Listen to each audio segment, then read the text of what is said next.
The Season 9 update for Go Battle League and Pokemon Go has been announced. So in this video, I'm going to take you through the details of this update and let you know what my impressions are on the new rewards, the new metas, the new Pokemon, the move rebalances, all in this video here. So let's get into it. So Season 9 will be kicking off on August 30th, and here we have a nice itinerary for the Season 9 schedule. You can see that there are a bunch of cups sprinkled in here. We got the Remix Cups, we got the Little Jungle Cup in here as well, Halloween Cup, and then a nice Player's Choice Cup, which will probably be like a vote on Twitter or something like that. If you want to reference this itinerary yourself, of course, link in the description to this official announcement here. Then when it comes to what's new in Season 9, we are having Go Battle Days now instead of Go Battle Nights, which I appreciate because that short window of time so late at night was really unreasonable for a lot of players to be able to participate in, especially if you worked the next day or the day of the Go Battle Night. So now they're doing it like the full day. You have all day to do the 100 battles instead of that short window of time, so I really appreciate that. So I'm looking forward to these Go Battle Days here. Then when it comes to the Season 9 rewards, nothing too exciting here for me at least. Nothing super meta happening there. As far as the encounters are concerned, nothing really stands out here. I know some of you are typing right now like, what do you mean? Driftbloom XL Candy, accessibility, holy smokes, Ryan Swag. But yeah, not that big of a deal. Like, it's nice. There's nothing that offends me about this pool. Then we got the avatar items and other rewards. And of course we're getting PK Libre, as always. And our special trainer, if you didn't see it from the thumbnail, we are now getting Leon from Sword and Shield. His special pose here and his outfit, minus the cape, unfortunately. So I hope Pokemon Go is watching this and they decide to add the cape avatar item for Leon there, because to me, Leon's not Leon without the cape. And I hope they don't put the cape behind a paywall. But as it looks right now, there is no cape. The pose is pretty hyped though. Oh yeah, Leon pose, what? You know, I'm excited for that. Leon's just over-the-top, goofy-looking design. I haven't played Sword and Shield. I probably never will play Sword and Shield.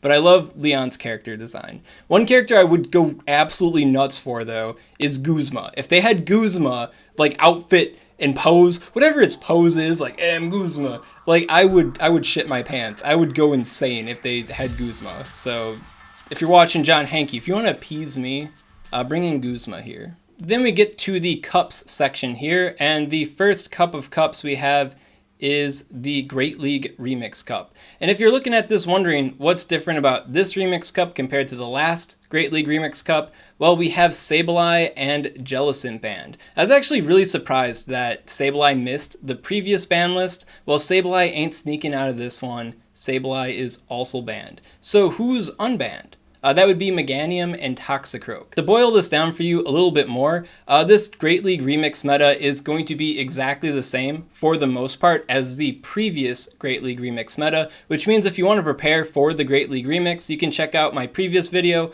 up above and in the description, the Remix Simplified. Same exact meta. It's just Sableye is out, Jellicent's out, Nidodark is still basically the name of the game. With Sableye and Jellicent being out, that's even better for the poison type Pokemon. I actually hit Legend using a Nidodark team that was heavy on the poison types. So that team also appreciates this as well. And Frostlass. Frostlass was really good back then too. And having these other two ghost type threats out of the meta, mostly Sableye here, is going to be even better for Frostlass. So it's basically going to be like the previous Great League Remix, but even more meta than before, if that makes sense.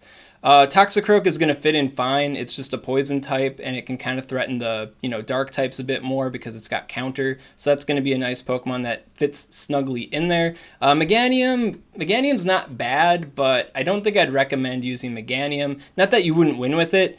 If you want to use Meganium in the Great League Remix, then I hope you are prepared for the Golbat matchup. And if you don't know about the Golbat Meganium matchup, you're going to learn that matchup very well if you bring Meganium to the Great League Remix. Moving on down, we have the Ultra League Remix, and I don't have much to elaborate on this here. I didn't cover the Ultra League Remix last time because it was just a big XL fest. They ban a whole bunch of Pokemon that are non-XL, I guess aside from these two, and it just highly emphasizes the use of level 50 XL Pokemon. So it's not a meta I personally can participate in very well because I don't have many Ultra League XL Pokemon, and you know, like, I don't know, maybe I'll cover it if I end up liking it for one reason or another. But at this time, I'm not too interested in it. I'll probably just avoid the Ultra League remix again because just too many XL Pokemon. If they fix the XL situation, I'll be much more happy about the Ultra League as a whole, including the Ultra League remix, but XL Candy's kind of rough to come by. Moving on down, we have the Little Jungle Cup here. So Pokemon that are at or below 500 CP can enter this cup. And this time around, unlike previous Little Cups, the Pokemon don't need to evolve to be able to enter. Like, they don't need to be a pre-evolution. Like, all Pokemon, as long as they're 500 CP, can participate in the Jungle Cup. Of course, there's also a type limitation. Only normal, grass, electric, poison, ground, flying, bug, and dark type Pokemon are permitted to enter the Jungle Cup, so that is a restriction. But evolution, or the ability to evolve, that's not a restriction. And then there are two Pokemon, I guess technically three Pokemon, on the ban list here. Ditto is banned, as per usual, in all PvP. Smeargle is also banned, and that makes sense because Smeargle can like learn like any attack, and there's some attacks that it can't learn, and if you try to Smeargle a Pokemon that has an attack that Smeargle can't learn, it gets like a random attack. So Smeargle's just kind of bullshit, and I'm glad that they kicked him out. But Shuckle, banning Shuckle is actually pretty interesting, and it gives me like hope for Niantic and Pokemon Go going forward with like the balance of these cups and the balance of this game, because banning Shuckle shows to me that they're at least like slightly considering the meta, because if Shuckle was in this Little Jungle Cup meta, it'd be a level 50 XL Pokemon that you'd basically absolutely need to have to do well in the Little Jungle Cup Pokemon, or you're the idiot not using Shuckle, right? So I'm glad that they banned it, because like on the surface you might not think about that. So there's at least like a little meta brain going on, or at least they're consulting somebody that has a little meta brain going on.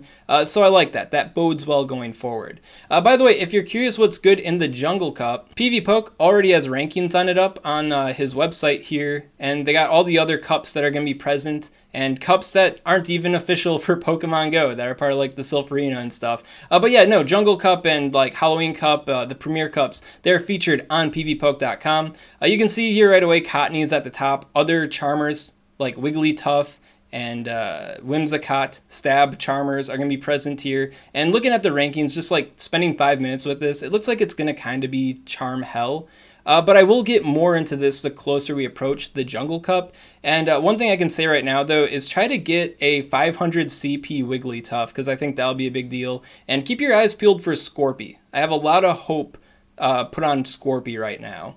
But yeah, 500 CP Wigglytuff might carry you pretty far. One thing to mention quickly about these rankings too is that it doesn't include the Season 9 changes yet. So there are some move rebalances and some Movepool expansions. That's not covered in these just yet, but you know, after Season 9 happens, PvPoke will push the switch and they'll all be updated. So check it out now, check it out then, keep checking it out, because the more familiar you are with PvPoke.com, the better you're going to be at PvP in Pokemon Go. That's like direct correlation. Moving on, we have the Halloween Cup, and the Halloween Cup is going to be a Great League Cup that only allows Poison, Bug, Ghost, Dark, and Fairy type Pokemon.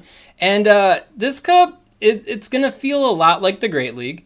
And it's going to feel a lot like the Great League Remix, because Poison and Dark types are permitted, which means all of the Nidodark teams, all of the Poison Dark team compositions that your mind can think of are going to be allowed. They're going to be emphasized in this cup, because all the neat little cool meta Pokemon that can kind of manage them, well, if they're not a bug or a ghost or a fairy, they're out of the picture. So yeah, I feel like Halloween Cup is going to be Nidodark the Cup, and it is pretty thematic too, so I'm not mad about it. I'm pretty interested to see what comes out of the Halloween Cup. Are we going to find out what the best Nidodark team is in a saturated Nidodark meta? Are we going to find some wonky Pokemon that can handle the Nidodark core the best? I guess we're going to find out when the Halloween Cup comes around. And then the final cup we have is the Special Cup player's choice. And like I said earlier, I think this is going to be like a Twitter vote thing. I'm actually excited for the Retro Cup to come back. So I hope Retro Cup is on the menu for the player's choice here. Just Retro Cup with the poison changes and Greedent being in the meta. I think that'd be pretty interesting. So looking forward to it. Then we got a brand new attack here in Pokemon Go, Weather Ball Normal, which is kind of funny because Weather Ball Normal already existed and they like changed it to Rock but new attack, Weather Ball Normal. And then we have the attack changes, the buffs, the nerfs. So starting out, Weather Ball, all kinds, is getting a nerf.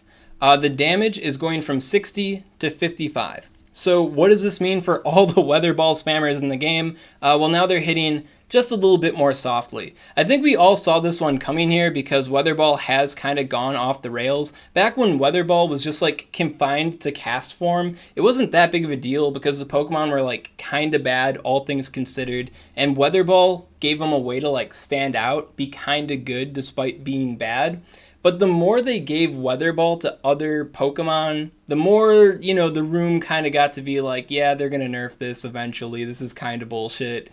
So the time has come. They have nerfed it. I'm actually glad that they nerfed it by damage and not by energy, because if they nerfed it by energy, they probably would have just kicked a whole bunch of Pokemon out of the meta. Like Pelipper, I don't think Pelipper would be a thing anymore in the Great League if they nerfed the energy on Weather Ball, but nerfing the damage a little bit, it's gonna hurt all the Weather Ball Pokemon a bit, but it's not gonna like kill their viability. So I'm all for this nerf. I think we all saw this coming. Very kosher nerf here. Moving on to Crunch. Crunch is getting a buff here. It now is going to have a chance of lowering the opponent's defense stat. We don't know what that percent chance is, but we're all thinking it's going to be a 20% chance to lower it by one stage, which ties in with the main series a little bit.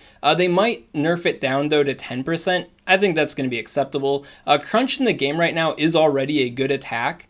So everything that's already using Crunch is going to benefit from this in some way. It's not going to make them skyrocket overnight into the meta, unless I guess it was like a 50% chance or something. It's probably going to be tame, and it's going to be a nice extra little thing, but it's not going to make Crunch. If there's any Pokemon that are going to benefit from this heavily, it's probably going to be Drapion and Greedent, because they have the ability to spam Crunch. So if the percent chance is 20% or something, then they could abuse that a little bit more than other Pokemon. But yeah, nice little buff. Zap Cannon is guaranteed to lower the opposing Pokemon's attack. And it's still an 80 energy cost, which means that nothing's really going to use it. It's going to give Zapdos, Regirock, Magnezone, and Porygon Z a chance to shine. Like, Porygon Z doesn't have Tri-Attack. Magnezone doesn't have Wild Charge. Zapdos doesn't have Drill Peck. Regirock isn't a pile of nasty rocks. It's got, what, Stone Edge and Focus Blast? These guys don't give a shit about Zap Cannon. So, goofy. Where did that meta brain go? Come on, I had hope, Niantic. All right, moving on down, we got Scald. And I knew I was kind of being crazy with the Sylveon Community Day, Scald going on Vaporeon, and me spending all that time deep diving into Vaporeon's different IV spreads to be meta in the Great League. But I thought, hey, they're giving Vaporeon Scald, they're thinking about Scald, they'll probably buff Scald somewhere down the line. In the main series games, it has a burn chance. They're probably going to buff Scald. And then instant validation here. Immediately, they're buffing Scald. So Scald is getting a buff. This is good for Vaporeon, especially if you got the Scald Vaporeon, if you followed my IV guide on Vaporeon. For reference, I didn't do a video on Vaporeon because I didn't have time to do it before the Community Day. I did do Umbreon and Sylveon, but not Vaporeon. But Vaporeon's IVs are discussed in the article, and of course, link in the description to that article if you want to know the most optimal IV spreads for Great League Vaporeon. There are like, I think, hundreds of them, so not too hard to hit. At any rate, Scald buff. But what does this exactly mean for Vaporeon? Well, I can't tell you. The energy cost has been lowered, and it now provides a chance of lowering the opponent's attack. I said that weird. But yeah, we don't know what those numbers are yet, so I can't properly appraise what Scald means for Pokemon yet. So we'll have to wait for the numbers to come out. Then we got Feather Dance. They're increasing the energy cost of this completely busted charge move that turned Pidgeot into a god overnight. Wow, I can't believe they wrote all that. But yeah, no, increase in the energy cost of Feather Dance, that is how you nerf Feather Dance, because Feather Dance is stupid OP. They banned Pidgeot for the entirety of Season 8. because I guess it caused games to crash, but also it was stupid OP with a triple flying moveset. Could beat Galar Stunfisk with just flying type moves. Kind of bullshit. So I'm glad that now that they're bringing it back, they nerfed Feather Dance. It depends on how much the energy cost is, but any energy cost nerf is always going to be a bigger deal than a damage nerf because energy is that important to a Pokemon's consistency. And yeah, I think this is going to be a huge nerf for Pidgeot. Pidgeot will still probably be good, but once again, we'll have to see what the numbers are. We gotta see where the chips actually fall. And then finally, we have a Mega Horn buff. They're buffing the base damage from 100 to 110. So like the few Pokemon that use Mega Horn in the meta, I guess they're gonna appreciate this one. In fact, it even says like Nidoking, Heracross, and Escavalier. Those are like the only 3 Pokemon that use Mega Horn that are like meta. Nidoking's not even meta. At any rate, like nothing uses it, so this is kind of random, kind of goofy. But Escavalier is part of my non-XL, non-legendary Ultra League team. Link up above and in the description if you want to cop that team for the Ultra League. And Escavalier uses Mega Horn, and it's that much better, so hey, I'm here for it. Mega Horn nerf, really weird, out of nowhere, but wait a minute. I see what's going on. Jonathan Hankleton, I know you're watching this video. I see what you're doing. Scald buff to validate me, make me feel good. Mega Horn buff. Like only one Pokemon uses it, and it's the Pokemon I use in the one format that I don't like. You're trying to butter me up. Well, I gotta tell you, man, September 1st ain't just a day on the calendar. And buying me off, this isn't how you do it. Alright, moving on, we have attack availability updates. So, Movepool expansions. First up, we got Nidoking. Nidoking can now learn Sand Tomb. Nidoking still will forever live in Nidoqueen's shadow. It's not that getting Sand Tomb is bad for Nidoking. Like, Nidoking needs something to buff itself, right? And it does make it more competitive. It kind of makes it more of an interesting side grade to Nidoqueen. But, yeah. Then we got Poliwrath here. Poliwrath will now learn Scald. Completely and entirely stealing my boy Vaporeon's thunder here. Man, we've got Mudshot, Scald. Who's going to abuse Scald? Who's going to make the most out of Scald? It's going to be Poliwrath. Poliwrath also has Ice Punch, Dynamic Punch, Hydro Pump, Submission. Poliwrath has so many moves. So yeah, if anything's going to make good meta use out of Scald, it's definitely going to be Poliwrath. I'm still interested to see what happens with Vaporeon, and I guess Poliwhirl gets it too.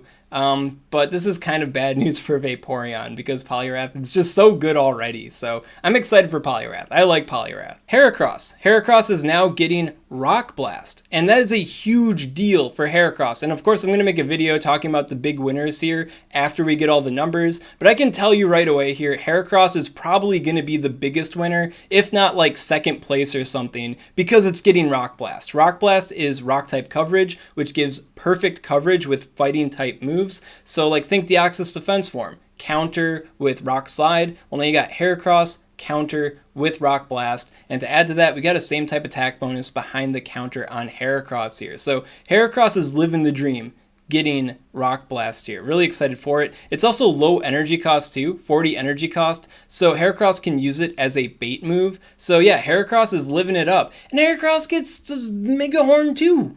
So, like, freaking Heracross is winning all around here. So, there is one other move availability update that is arguably a bigger deal than Heracross here, but Heracross is eating good. Heracross is eating very well here. I don't think Heracross is really going to be meta in the Great League. I think it'll still be a spice pick. But in Ultra League, Heracross just got way, way better. I'm excited. I love Heracross. Then we got Manectric. And Manectric's getting 2 new moves, not just one. It's getting Thunderfang, and it's getting Overheat. Thunderfang doesn't really mean anything in PvP for it, but it is a pretty big deal for Mega Manectric in raids. It actually takes Mega Manectric and makes it the best electric type raid attacker in the whole game, arguably. Like, Electivire technically has better DPS, but all things considered, like, I don't think anybody would complain about me saying Mega Manectric is straight up the best electric type for raids. Like, no holds down there. And then, as far as Overheat is concerned, it does make Manectric kind of spicy. It makes it an interesting spice pick for the Great League, especially Shadow Manectric, because Manectric has Snarl, it's got Wild Charge, and now it has Overheat. So Manectric's kind of going from like a non-existent Pokemon to like kind of a spicy, scary meme in the Great League. I don't think it's going to be meta by any stretch. It's still going to be like a choice to use Manectric, right? But now it's not as bad of a choice. It looks like it's going to be a pretty threatening Pokemon. Spending a couple moments with the Sims here, if you have a shield advantage, the 1-0 shield scenario with Shadow Manectric in the Great League, you basically beat everything with Overheat and Wild Charge. Like basically everything. And if you got like a 1 fast move energy lead too, then yeah, you're beating like basically everything except for like a couple fast move heavy Pokemon. IVs depending, of course. But yeah, so really scary. But once again, shield hungry Pokemon, and if there's still shields up on your opponent, it's kind of bad. It's like super bad. So non-existent to a threatening meme. I'm here for it. Manectric, I don't have a whole lot of love for you, but I'm happy for you, man. Then we got normal cast form, and it's learning the brand new attack, normal weather ball.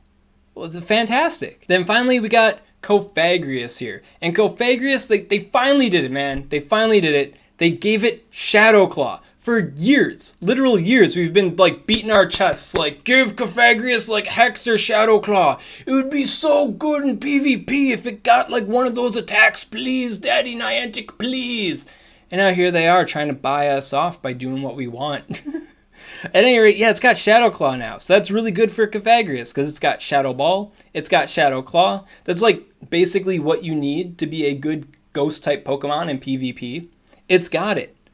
The one thing Cofagrius is missing, though, is a good secondary coverage type move. It's got Dark Pulse, it's got Psychic. And as a result, it is going to get completely walled by Dark type Pokemon. And in the Great League and in the Ultra League, the meta is kind of hyper-focused on Dark type Pokemon right now. Like, Dark types definitely rule the school in kind of a big way.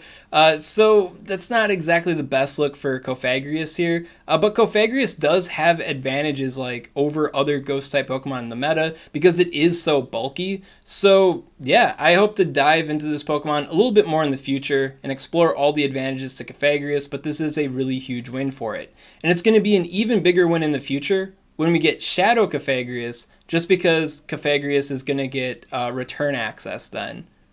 And return will definitely help out with Cofagrius' coverage. So. Yes? Show yourself. So that wraps it up for the Season 9 updates. It looks like we got a lot of interesting things to play with, a lot of new toys in the meta as well, and some well-deserved nerfs to that gosh darn Weather Ball. If you got any questions on this content, of course, comment below, let me know what's up, and I'll be happy to help you out. And if you enjoy this kind of content, you want to see more like it, maybe you want me to elaborate more on these cups, or just how good these new Pokemon are, well, make sure to subscribe to SwagTips. SwagTips. I'd also like to give a special shout out to these Patreon supporters. If you want to support Swagman on Patreon, link in the description. Look at the mama. Look at the camera. You want the mama? Oh, you are so upset. Okay, we can go. We can go, mama. Get the fuck out of here.